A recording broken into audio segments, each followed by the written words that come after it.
right, our next question is on infertility. We have been married for 10 years with no child. Doctors say nothing is wrong with either of us. I am 40 and she is 30. Oh, this is from a man, finally. I'm 40 and she's 30. I would like to remarry. What do you think? And then the second one is married 12 years with no issue.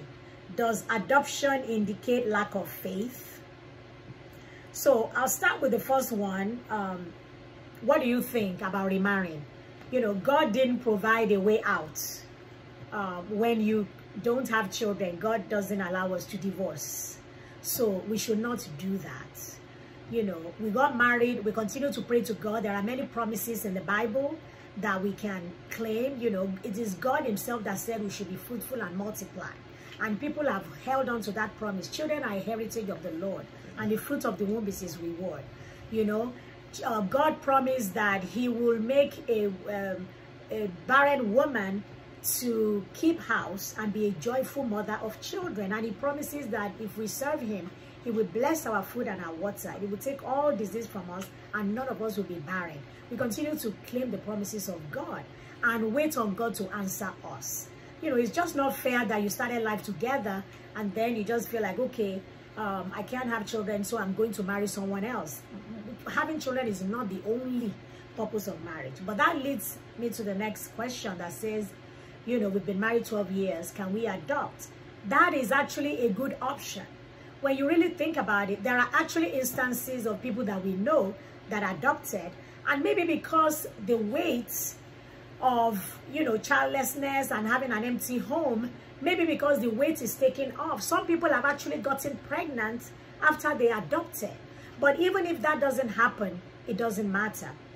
So as far as adoption, remember that as Christians, we ourselves, God has adopted us. We are adopted children of God.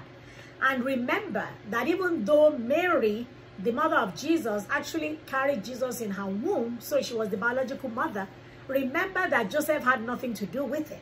So Christ was actually an adopted child of Joseph.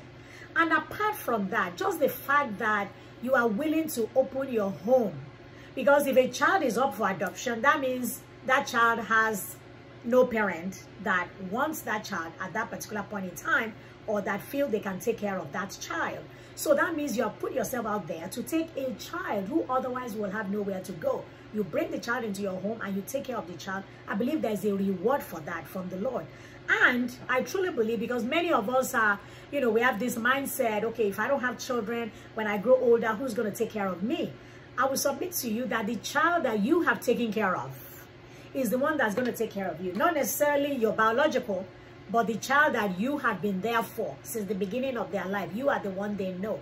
You can be sure that they will take care of you. So. In addition to that, I can understand and also feel the pain of the gentleman that first wrote the question for 12 years. Was that 12 years? 10 years for the man. For 10 years. That must be very, very difficult, I must admit. And we have gone through that kind of experience ourselves. Initially, too, even in our own years, maybe it took us only 2 or 3 years, but it looked like it was going to be eternity at that time. Yeah.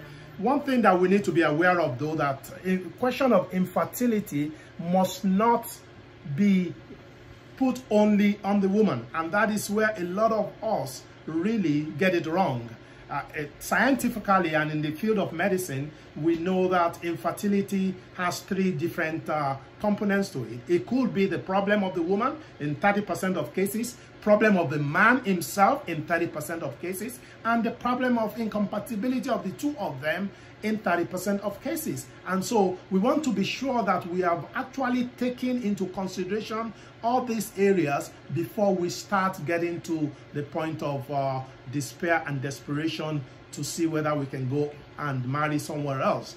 Because what will eventually happen if for instance, this man's is actually the cause of the infertility, and they have not checked the man out to see the kind of the quality of his semen, which we can get through pathological report and things like that, then you might just be carrying that same problem into another relationship. So I want us to be very sure that we have taken care of all those areas and be sure before we start thinking of anything else. Just like my wife said, that is not a ground to go and start taking laws into your own hands, because you are under the covenant relationship between your wife and yourself. And there is also the aspect of in vitro fertilization, that medical science, which is also an area that God has given to us, that we need to also peruse that area.